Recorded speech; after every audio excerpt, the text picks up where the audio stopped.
സസ്നേഹം.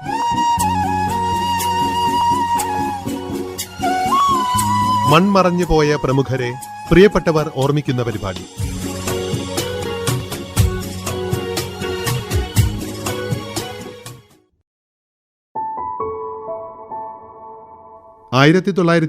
ഫെബ്രുവരി 15 കോഴിക്കോട് ജില്ലയിലെ തിക്കോടിയിൽ ജനനം.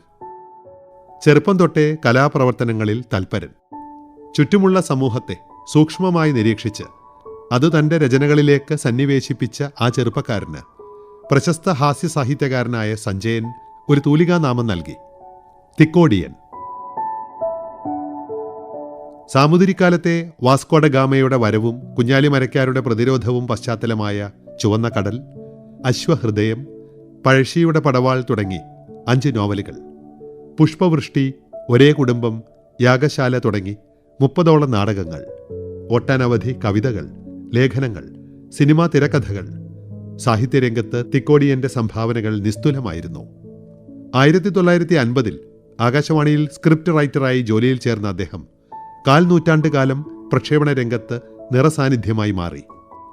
ഇക്കാലയളവിൽ 100ഓളം റേഡിയോ നാടകങ്ങളും രചിച്ചു. കേന്ദ്ര കേരള സാഹിത്യ അക്കാദമി പുരസ്കാരങ്ങളും വയലാർ അവാർഡും നേടിയ മലയാള സാഹിത്യത്തിലെ വൈവിധ്യമാർന്ന സൃഷ്ടി അരങ്ങു കാണാത്ത നടൻ എന്ന ആത്മകഥയും അദ്ദേഹത്തിന്റെ തൂലികയിൽ പിറന്നു. സസ്നേഹത്തിൽ തിക്കോടിയനെക്കുറിച്ചുള്ള ഓർമ്മകൾ ഫഹദ് റാസയുമായി പങ്കുവയ്ക്കുന്നത് മകൾ പുഷ്പ. തിക്കോടിയൻ എന്ന എഴുത്തുകാരനെ കുറിച്ച് പറഞ്ഞു തുടങ്ങുന്നതിന് മുൻപ് നമുക്ക് അദ്ദേഹത്തിലെ അച്ഛനെ കുറിച്ച് പറഞ്ഞുകൊണ്ട് ആരംഭിക്കാം. അച്ഛനെ കുറിച്ച് പറയാന്ന് വെച്ചാൽ ഒരു ദിവസം മുഴുവൻ പറഞ്ഞാലും തീരുമെന്ന് എനിക്ക് തോന്നുന്നില്ല. 2 വയസ്സിൽ അമ്മ മരിച്ച ഒരു കുട്ടിയാണ് ഞാൻ. അച്ഛൻ പിന്നീട് വിവാഹം കഴിച്ചിട്ടില്ല. അന്ന് മുതൽ അച്ഛൻ എന്നെ നോക്കി എന്നെ വളർത്തി വലുതാക്കി കൊണ്ടുവന്നു. അപ്പം ഒരു അമ്മയില്ലാത്തൊരു കുട്ടിയെ വളർത്തി വലുതാക്കുക എന്ന് പറഞ്ഞാൽ ചില്ലറ കാര്യമൊന്നുമല്ല. എന്താ വെച്ചാൽ എനിക്ക് അങ്ങേ അറ്റത്തെ വാശിയായിരുന്നു, ദുർവാശി എന്ന് പറയാം. അതൊക്കെ സഹിച്ച് എത്ര മനസ്സിൽ സങ്കടം ഉണ്ടെങ്കിലും ദേഷ്യം ഉണ്ടെങ്കിലും ഒരു ചിരിയോടുകൂടി സഹിച്ച അച്ഛനാണ്. ആ അച്ഛനെ പറ്റി എന്താ ഞാൻ പറയേണ്ടത്, എന്താ ഞാൻ പറയാതിരിക്കേണ്ടത്. അദ്ദേഹത്തിൻ്റെ ജോലി ആകാശവാണിയിലായിരുന്നല്ലോ. ഏത് രീതിയിലായിരുന്നു ആ കാലത്തേക്ക് ഓർക്കുന്നത്? ആദ്യമൊക്കെ അച്ഛൻ തിക്കോടി തന്നെ താമസിക്കുന്ന സമയത്ത് ഇവിടുത്തെ ജോലി കഴിഞ്ഞ് വളരെ വൈകിയാണ് വീട്ടിലെത്തുക. അപ്പോൾ ഞാൻ നാട്ടിൽ തന്നെയായിരുന്നു. കൂടെ ആരാ ഉണ്ടാവുക? അന്ന് എൻ്റെ അമ്മമ്മ ഉണ്ടായിരുന്നു. അത് കഴിഞ്ഞ് അച്ഛൻ കോഴിക്കോട്ടേക്ക് വന്നു. ഇവിടുത്തെ ജോലി തിരക്കൊക്കെ കാരണം ദിവസം പോയി വരിക എന്നുള്ളത് സാധ്യമല്ല. അങ്ങനെ കോഴിക്കോട്ടേക്ക് വന്നു, വീടെടുത്ത് താമസിച്ചു, എന്നെയും കൊണ്ടുവന്നു. പിന്നെ എൻ്റെ അച്ഛൻ്റെ ചേച്ചിയുടെ മകളുണ്ടായിരുന്നു കൂടെ. പക്ഷേ അവരും എന്നെക്കാട്ടിലും വളരെ കുറച്ച് വയസ്സിന് വ്യത്യാസമേ ഉള്ളൂ. ഞങ്ങൾ അച്ഛൻ്റെ 2 മക്കളായിട്ടാണ് വളർന്നത്. അതിനു മുമ്പേ എന്താണെന്ന് വെച്ചാൽ വരുമ്പോൾ അച്ഛൻ്റെ കൂടെ 3 വയസ്സ് വിരൽ തൂങ്ങി ഞാൻ ആകാശവാണിയിൽ വരും. അച്ഛൻ്റെ ജോലിയൊക്കെ കഴിഞ്ഞ് പോകുമ്പോൾ ഞാൻ ഉറങ്ങിയിട്ടുണ്ടാവും. എന്നെ തോളത്ത് ഇട്ടിട്ടാണ് പോവുക. എന്നും. കാരണം ഇവിടെയുള്ള പ്രഗത്ഭരായ അതിവിശിഷ്ട വ്യക്തികളാണ് അന്നുണ്ടായിരുന്നത്. അവരായിരുന്നു എൻ്റെ കളിക്കൂട്ടുകാർ. അവരെന്താന്ന് വെച്ചാൽ അവരെൻ്റെ പ്രായത്തിലേക്ക് ഇറങ്ങി വരികയാണ്. അന്ന് ശങ്കരക്കുറുപ്പ് സാറുണ്ടായിരുന്നു, കെ പത്മനാഭൻ നായരുണ്ടായിരുന്നു, പിന്നെ പി.സി. അമ്മാവൻ എന്നാണ് ഞാൻ വിളിക്കുക. പിന്നെ നമ്മൾ നീലക്കുയിലിൽ കായലരികത്ത് പാടി അഭിനയിച്ച കോച്ചാട്ടിൽ ബാലകൃഷ്ണൻ, എൻ്റെ ബാലേശമ്മാവൻ ഉണ്ടായിരുന്നു.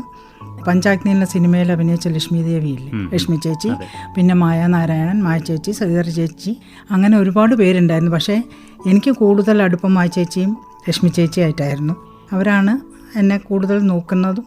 പിന്നെ മറ്റവരൊക്കെ എല്ലാവരും എൻ്റെ പ്രായമാണ് സത്യം പറഞ്ഞാൽ. ഓരോ പ്രോഗ്രാമിൻ്റെ സമയത്തും ഇവരെല്ലാവരും ഒരു മേശയ്ക്ക് ചുറ്റുവരുന്ന് അതിനെപ്പറ്റി ഡിസ്കസ് ചെയ്ത് എൻ്റെത് നിൻ്റെതെന്നുള്ളതില്ല. അപ്പോൾ ആ മേശയുടെ നടുക്ക് ഞാനും ഉണ്ടാവും. എനിക്ക് ഇവരെന്താ പറയുന്നൊന്നും അറിയില്ല. പക്ഷെ അതിൻ്റെ നടുക്കുണ്ട്. അവർ ചിരിക്കും, അവർ കളിക്കും, അവർ സംസാരിക്കുകയൊക്കെ ചെയ്യും. അങ്ങനെയാണ് ഞാൻ ഇവിടെ വളർന്നത്. അപ്പോൾ ആ ഒരു കണ്ടിട്ടാണ്, ഒരു കുടുംബമാണല്ലോ ആകാശവാണി എന്ന് പറഞ്ഞ ഒരു കുടുംബം. ഒരു യാതൊരു ഇതുമില്ല, ഒരു ഓഫീസിൻ്റെ ഒരു അന്തരീക്ഷമല്ല. അപ്പോൾ അന്നു മുതൽ എൻ്റെ മനസ്സിൽ മുട്ടിട്ടൊരാഗ്രഹമാണ്, എനിക്ക് ആകാശവാണിയിൽ ജോലി വേണം. എൻ്റെ വാശിയായിരുന്നു അത്.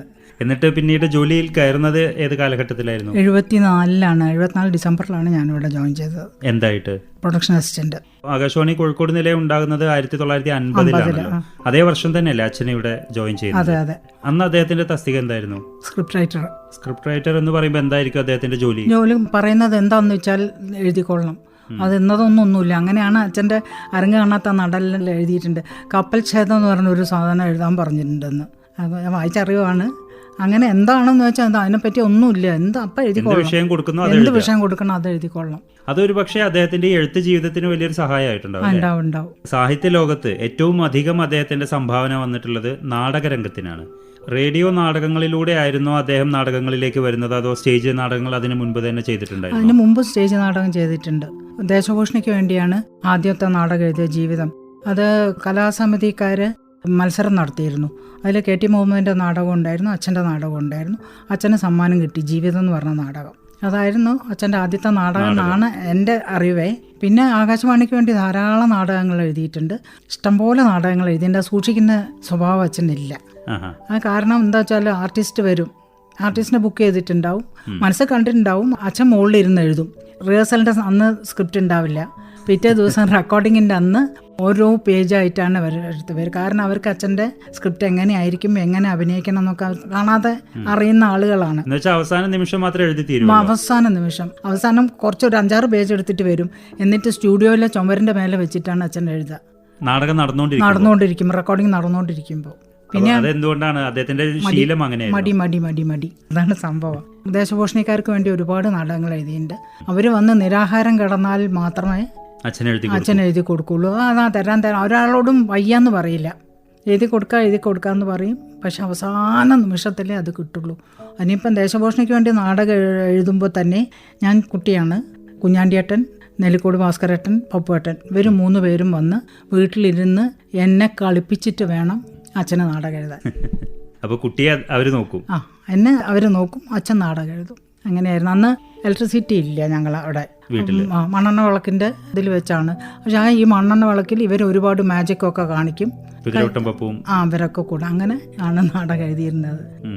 അപ്പോൾ റേഡിയോ നാടകങ്ങൾ ഈ രീതിയിൽ എഴുതുമ്പോൾ സ്വാഭാവികമായിട്ടും അത് ഒരാൾ മാത്രം ഉൾക്കൊള്ളുന്ന ഒരു കാര്യമല്ലല്ലോ. അതിന് സംഗീതം നൽകുന്നവരുണ്ടാകും, അഭിനേതാക്കളുണ്ടാകും, പ്രൊഡ്യൂസർ ഉണ്ടാകാം, വേറെ ഇവരെല്ലാവരും ഇതിനു വേണ്ടി ഇങ്ങനെ വെയിറ്റ് ചെയ്യുന്ന ഒരു നിമിഷം അദ്ദേഹത്തിന് അത് പിന്നീട് ആ ഒരു ബുദ്ധിമുട്ട് അറിഞ്ഞു മാറ്റുന്ന സ്വഭാവമൊന്നുമില്ല. ഇല്ല. കാരണം ഇവരൊക്കെ അച്ഛനോട് അനുസരിച്ച് നിൽക്കുന്ന ആളുകളാണ്. ആരായാലും ശരി. അങ്ങനെ ഒരു കൂട്ടായ്മയായിരുന്നല്ലോ ഇവിടെ. അതെ. അച്ഛൻ്റെ നാടകങ്ങൾ അഭിനയിച്ചിട്ടുണ്ടോ? അഭിനയിച്ചിട്ടുണ്ട്. ഒരുപാട് ഇല്ല. അച്ഛൻ്റെ അവസാനം എഴുതിയൊരു നാടകത്തിലെ അഭിനയിച്ചെന്ന് വെച്ചാൽ റിട്ടയർ ചെയ്തൊക്കെ പോയതിന് ശേഷം അഹമ്മദ് കോയ എന്ന് പറഞ്ഞ ഒരാൾ ഇവിടെ ഉണ്ടായിരുന്നു, ഡ്രാമ വോയിസ്. അദ്ദേഹത്തിന് വേണ്ടിയിട്ടൊരു നാടകം അച്ഛൻ എഴുതിയിരുന്നു. അതിൽ ഞാൻ അഭിനയിച്ചിട്ടുണ്ട്. അത്രയേ ഉള്ളൂ. ആ കാലത്ത് റേഡിയോ നാടകങ്ങൾക്കും സ്റ്റേജിലും ഒക്കെ അദ്ദേഹം രചന മാത്രമായിരുന്നോ അതോ സംവിധാനവും അദ്ദേഹം നിർവഹിച്ചിട്ടുണ്ടോ? ഇല്ല, സംവിധാനം നിർവഹിച്ചതിന് ആകാശവാണിയിലെ നാടകത്തിന് വല്ലതും പറഞ്ഞിട്ടുണ്ടെങ്കിലേ ഉള്ളൂ. അല്ലാതെ സ്റ്റേജ് നാടകത്തിനൊന്നും ഇതുവരെ ഇല്ല. ഇനിയിപ്പോൾ ബ്രോഡ്കാസ്റ്റ് ചെയ്യുമ്പോൾ തന്നെ നാടകം കേൾക്കില്ല, അദ്ദേഹം കേൾക്കില്ല. ഇല്ല. അതുപോലെ സ്റ്റേജ് നാടകമാണെങ്കിലും ശരി പേടിയാണ്, കാണാൻ പോവില്ല. അതൊരു പക്ഷേ അദ്ദേഹം ഉദ്ദേശിച്ച ഒരു പെർഫെക്ഷനിൽ അത് വന്നിട്ടുണ്ടാവില്ല എന്നുള്ള സംശയം കൊണ്ടാണ്. അതല്ല, കാണാനുള്ള ഒരു വിഷമം കൊണ്ടാന്ന് തോന്നുന്നു. എന്താ വെച്ചാൽ സാധാരണ നിലയിൽ പുസ്തകം വായിച്ച് കരയുന്ന ആളാണ്. ഒരാളെ സങ്കടം സഹിക്കാൻ പറ്റില്ല. പുസ്തകം വായിച്ച് കരയുമ്പോൾ ഞാൻ ചോദിക്കും, എൻ്റെ അച്ഛൻ അതിലെ കണ്ണിൽ പൊടി പോയതാ പറയും. ആ ഒരു ടൈപ്പ് ആളാണ്. ഒരുപക്ഷെ നാടകം കണ്ടാലും ഇതേ അനുഭവം ഉണ്ടാവും. അതെ. പിന്നെ ക്രിക്കറ്റൊക്കെ കാണുകയാണെങ്കിൽ കൂടെ കളിക്കും. സ്പോർട്സിന്റെ എല്ലാം, ഫുട്ബോൾ കാണാൻ പോകും, ക്രിക്കറ്റ് എല്ലാം പോകും. അപ്പോൾ കണ്ടുകൊണ്ടിരിക്കുമ്പോൾ കളിക്കും കൂടെ. അദ്ദേഹത്തിന് അത്തരത്തിലുള്ള താല്പര്യങ്ങൾ എന്തൊക്കെയായിരുന്നു? സ്പോർട്സിന് താല്പര്യമായിരുന്നു. വായിക്കും നന്നായിട്ട്, ഇഷ്ടം പോലെ വായിക്കും. പുസ്തകങ്ങൾ ഇഷ്ടം പോലെ വാങ്ങിച്ചു കൂട്ടും. എഴുതാനേ മടിയുള്ളൂ, വായിക്കാൻ മടിയില്ല. പിന്നെ ഉള്ള കൂട്ടുകാരുണ്ടാവുമല്ലോ, NP മുഹമ്മദ്, MT, ഇവരൊക്കെ ഉണ്ടല്ലോ. അപ്പോൾ വൈകുന്നേരം അവരൊക്കെ MP ദേവൻ, ഇവരൊക്കെ ആയിട്ട് വൈകുന്നേരം കൂട്ടുകൂടി അങ്ങനെ. എവിടെ ഇരിക്കും വൈകുന്നേരം? മാനാഞ്ചിറ. പിന്നെ കടപ്പുറത്ത് ഓഫീസ് കഴിഞ്ഞാൽ കടപ്പുറത്ത് കുറച്ചു നേരം ഇരുന്ന് എല്ലാവരും കൂട്ടായി പോയി. പിന്നെ പ്രസംഗങ്ങൾ ഉണ്ടാവും. അദ്ദേഹത്തിന്റെ പ്രസംഗങ്ങളെ കുറിച്ച് കേട്ടിട്ടുള്ളത്, ലേഖനങ്ങൾ അദ്ദേഹം ഒരുപാട് നർമ്മലേഖനങ്ങൾ എഴുതിയിരുന്നു. അതോടൊപ്പം പ്രസംഗത്തിലും ഇതുപോലെ നർമ്മം വലിയൊരു ഘടകമാണ് എന്ന് കേട്ടിട്ടുണ്ട്. അദ്ദേഹത്തിന്റെ പ്രസംഗത്തിന്റെ ഒരു ശൈലി, നർമ്മബോധം, അതൊക്കെ എങ്ങനെയാണ്? ആളുകളെ പിടിച്ചിരുത്താനുള്ള ഇതാണ് കാണിക്കുന്നത്. പിന്നെ ഈ പരസ്യം ഉണ്ടാവുമല്ലോ, നമ്മളെ റേഡിയോയിൽ പരസ്യം വന്ന ആദ്യ റേഡിയോ കാലത്ത് അതിനെപ്പറ്റിയൊക്കെ പറഞ്ഞിട്ടാണ് ആളുകളെ കയ്യിലിട്ടേക്ക ചായമ കോംപ്ലാൻ ബോയ് എപ്പോഴും അച്ഛൻ തമാശയ്ക്ക് പറയും. പ്രസംഗിക്കുമ്പോൾ അതാ പറയും, അതൊക്കെ കൂട്ടിക്കുഴച്ച് അങ്ങനെ ഉള്ളത്. അല്ലാണ്ട് എനിക്ക് അങ്ങനെ വ്യക്തമായിട്ട് പറയാൻ പറ്റില്ല.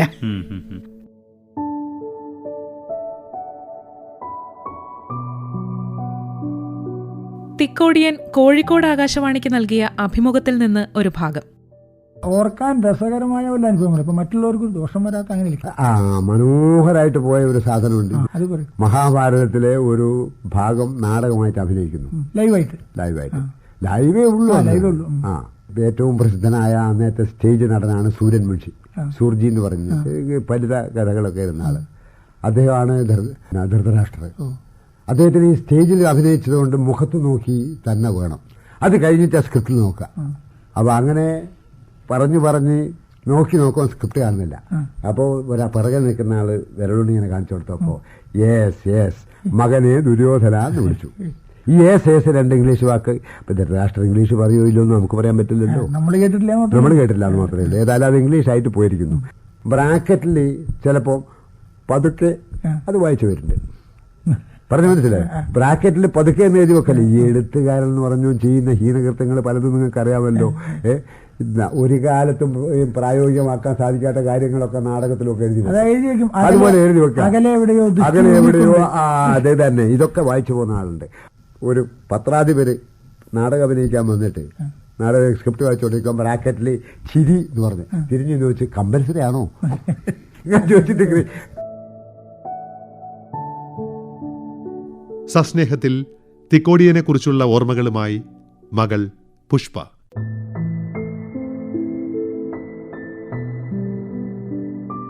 അദ്ദേഹത്തിന്റെ വായനയെക്കുറിച്ച് പറഞ്ഞല്ലോ.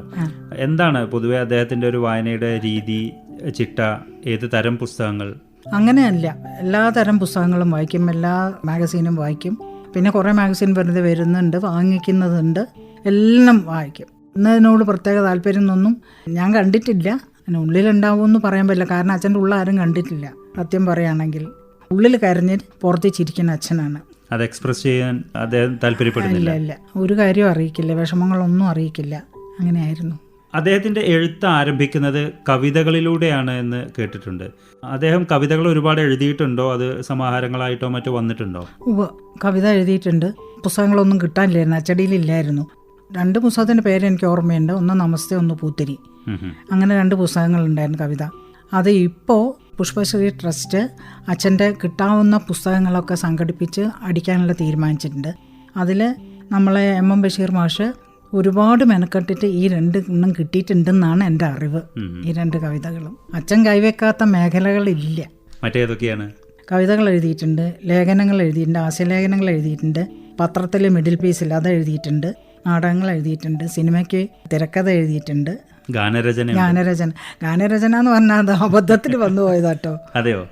ആ ഒരൊറ്റ പാട്ട് അപ്പോഴും പറഞ്ഞില്ല. അതെ, പിന്നില്ല. അത് ഇവിടെ റഷ്യൻ സാംസ്കാരിക സംഘടനയിൽ ആളുകൾ കോഴിക്കോട് വന്നിരുന്നു. അപ്പോൾ രാഘവ മാഷ് ഒരു ദിവസം ഓടി വന്നിട്ട് പറഞ്ഞു, തിക്കു ഒരു പാട്ട് വേണം, അത്യാവശ്യമാണ്, ഇങ്ങനെയാണ് സംഭവം. അയ്യോ മാഷ, ഞാൻ എഴുതിയാൽ ശരിയാണ്, നീ എഴുതിയാൽ ശരിയാവും, എഴുതണം. അങ്ങനെ പറഞ്ഞു കൊടുത്തിട്ട് എഴുതിയതാണ് അത്. അത് കഴിഞ്ഞ് പാട്ടൊക്കെ കഴിഞ്ഞ് പോകുമ്പം റഷ്യക്കാർ ഇത് പാടിക്കൊണ്ട് അത്ര പോണത്. അപ്പോഴും പറഞ്ഞില്ലേ പോരണ്ട. അങ്ങനെ എഴുതി പോയതാണ് അത്. പിന്നെ രാഘവ മാഷ് എടുത്ത് കടമ്പ എന്നുള്ള സിനിമയിലേക്ക് കൊടുത്തതാണ്. ഓ, അപ്പോൾ അത് സിനിമയ്ക്ക് വേണ്ടിയിട്ട് എഴുതിയതല്ല. അല്ല. അപ്പോഴും പറഞ്ഞില്ലേ പോരണ്ട പോരണ്ടാന്ന്, പോരണ്ട പോരണ്ടാന്ന്, അപ്പോഴും പറഞ്ഞില്ലേ പോരണ്ട പോരണ്ടാന്ന്, പോരണ്ട പോരണ്ടാന്ന്.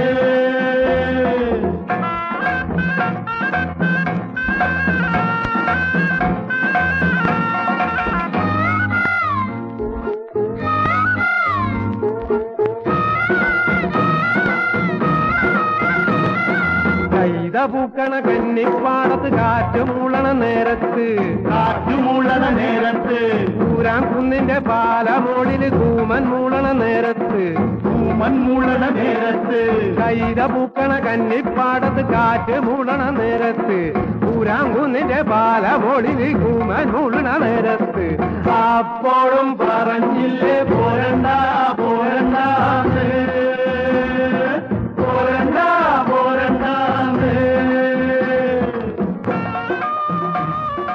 ആകാശവാണിക്ക് വേണ്ടി ലളിതഗാനങ്ങളും കുറച്ചെണ്ണം എഴുതിയിട്ടുണ്ടല്ലോ അല്ലേ? ഇഷ്ടം പോലെ എഴുതിയിട്ടുണ്ട്. ആഹാ. അതുപോലെ മ്യൂസിക്കൽ ഫീച്ചർ എഴുതിയിട്ടുണ്ട് ഫാമിലി വെൽഫെയറിന് വേണ്ടിയിട്ട്. ആകാശില എന്നോ മറ്റാണ് അതിൻ്റെ പേര്. അത് നാഷണൽ ഇതിൽ വന്നിട്ടുണ്ട്, ഫീച്ചറിൽ. അതിപ്പോൾ എല്ലാ ഭാഷകളിലും വന്നിട്ടുണ്ട്.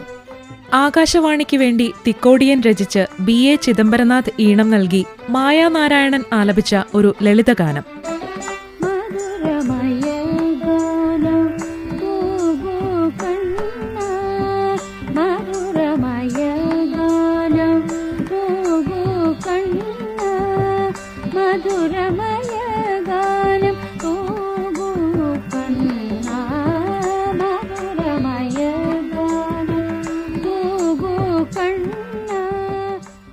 വളരെ കുറച്ച് നോവലുകളെ അദ്ദേഹം എഴുതിയിട്ടുള്ളൂ എങ്കിലും എണ്ണം പറഞ്ഞ ചില നോവലുകളുണ്ടല്ലോ, അത് വായിച്ചപ്പോൾ കിട്ടിയ ഒരു അനുഭവം എങ്ങനെയാണ്? അതിൽ ചുവന്ന കടലാണ് ഏറ്റവും നന്നായിട്ട് തോന്നിയത്. കാരണം അത് മാതൃഭൂമി ആഴ്ചപ്പതിപ്പിൽ സീരിയലൈസ് ചെയ്തതാണ് ചുവന്ന കടൽ. പിന്നെയാണ് അത് പുസ്തകമായത്. അത് നമ്മളെ പോർച്ചുഗീസ് അധിനിവേശമൊക്കെ ഉണ്ടായിരുന്നില്ല, അതിനെ ചുറ്റിപ്പറ്റിയുള്ളൊരു സംഭവമാണ്. കുഞ്ഞാലിമരക്കാർ കുഞ്ഞാലിമര ആ നാടകീയമായിട്ട് വന്നു. അത് സ്റ്റേജിൽ ആദ്യം അല്ലാതെ ഇതിൻ്റെ ഉൾക്കൊള്ളുകൊണ്ട് ഒരു ഇത് നടന്നു. അതും അസലായിരുന്നു. ശാന്താദേവിയൊക്കെ ആയിരുന്നു അഭിനയിച്ചിരുന്നത്. അദ്ദേഹത്തിൻ്റെ നോവലുകളുടെയും നാടകങ്ങളുടെയൊക്കെ ഒരു പൊതു പ്രമേയം എന്തായിരുന്നു? കുടുംബാന്തരീക്ഷമാണ് അച്ഛൻ നാടകത്തിൽ അധികം എഴുതിയിരുന്നത്. നോവലിലും അങ്ങനെയാണ് ഏകദേശം. പക്ഷേ നാടകങ്ങൾ ഒരുവിധം നോക്കിയാൽ മുഴുവൻ ഒരു മുത്തച്ഛൻ, ഒരച്ഛൻ, ഒരമ്മ, അങ്ങനെ ഒരു കുടുംബ അന്തരീക്ഷം ചുറ്റിപ്പറ്റിയുള്ള നാടകങ്ങളാണ് അധികം എഴുതിയിരുന്നത്.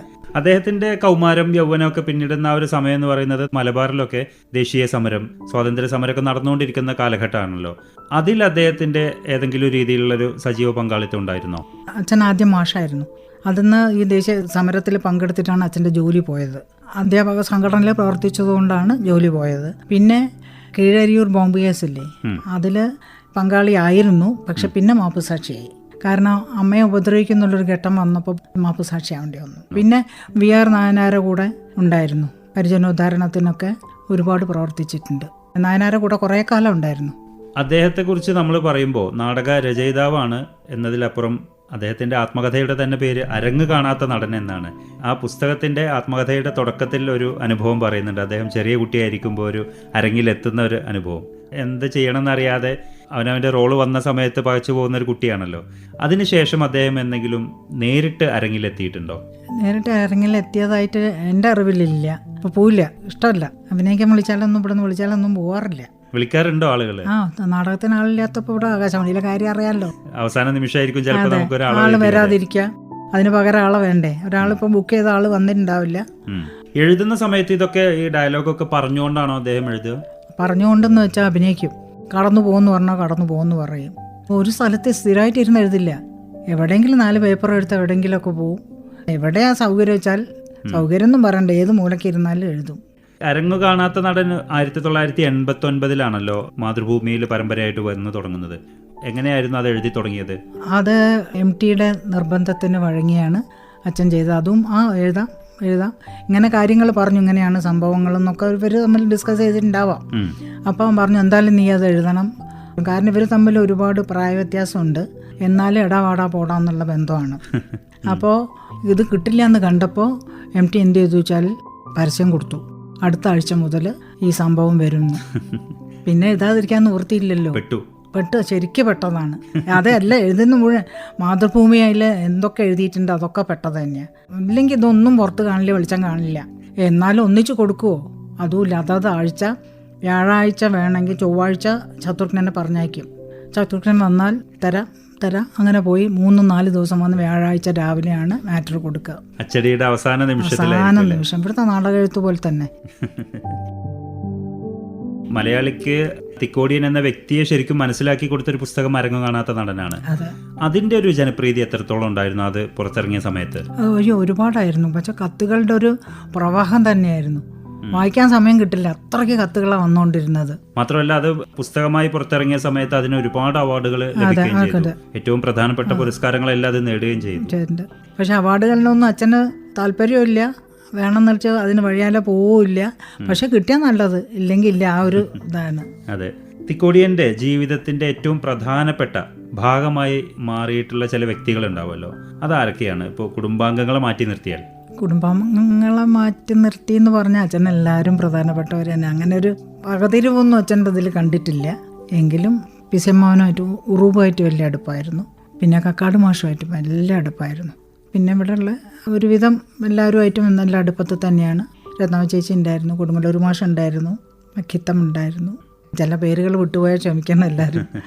അങ്ങനെ എല്ലാവരുമായിട്ടും നല്ല ഹൃദയബന്ധം തന്നെയായിരുന്നു. ആകാശവാണിയിലെ ചെറിയ പ്രായത്തിൽ വരുന്ന സമയത്ത് ഉറൂബുമായിട്ടൊന്നും നടത്തിയിരുന്ന സംഭാഷണങ്ങൾ, അച്ഛൻ നടത്തിയിരുന്ന സംഭാഷണങ്ങൾ എന്താണെന്ന് മനസ്സിലായിരുന്നില്ല എന്ന് പറഞ്ഞല്ലോ. പക്ഷേ മുതിർന്ന ശേഷം ഇവരൊക്കെ തമ്മിൽ കാണുമ്പോൾ അവർ കൂടുതലും ചർച്ച ചെയ്യുന്നത് എന്തായിട്ടാണ് മനസ്സിലാക്കിയിട്ടുള്ളത്? ഇപ്പോൾ സാഹിത്യമാണോ, അതോ സമൂഹത്തിലെ കാര്യങ്ങളാണോ, കുടുംബകാര്യങ്ങളാണോ? സുഹൃത്തുക്കളാണല്ലോ ഇവരെല്ലാം.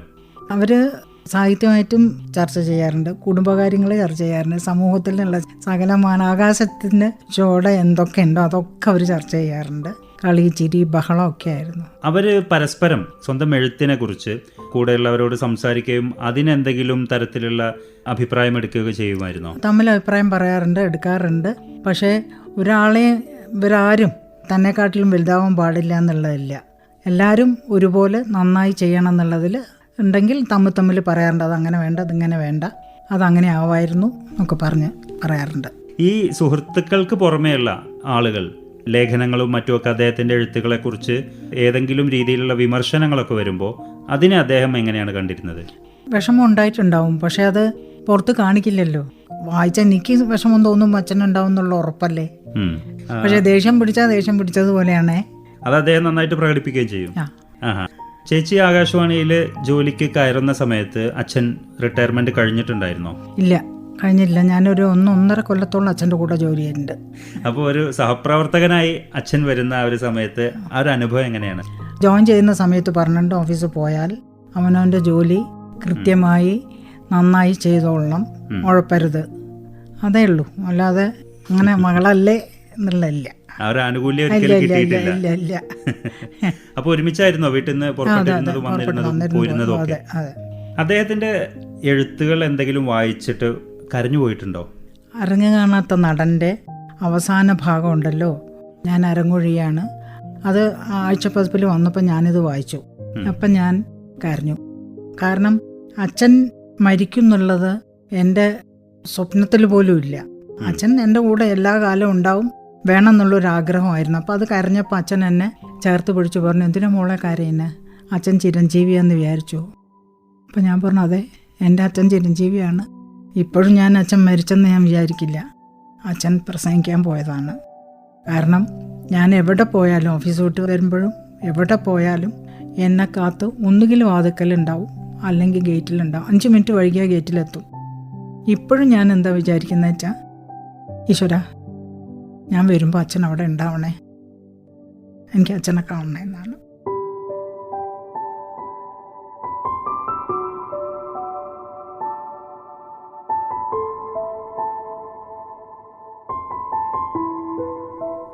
താൻ ജീവിച്ച കാലത്തെ സ്വതന്ത്രമായും സത്യസന്ധമായും തൻ്റെ രചനകളിലൂടെ ആസ്വാദകർക്ക് മുന്നിലെത്തിച്ച നാടകരംഗത്തെ അതികായനായിരുന്നു തിക്കോടിയൻ. സാഹിത്യത്തിലും സാംസ്കാരിക രംഗത്തും പ്രക്ഷേപണ കലയിലും ഒരുപോലെ തിളങ്ങിയ പ്രതിഭാധനൻ. സസ്നേഹത്തിൽ തിക്കോടിയനെക്കുറിച്ചുള്ള ഓർമ്മകൾ ഫഹദ് റാസയുമായി പങ്കുവച്ചത് മകൾ പുഷ്പ.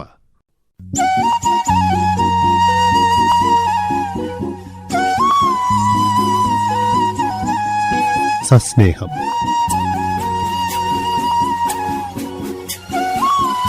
മൺമറഞ്ഞു പോയ പ്രമുഖരെ പ്രിയപ്പെട്ടവർ ഓർമ്മിക്കുന്ന പരിപാടി. നിർവഹണം ഫഹദ് റാസ.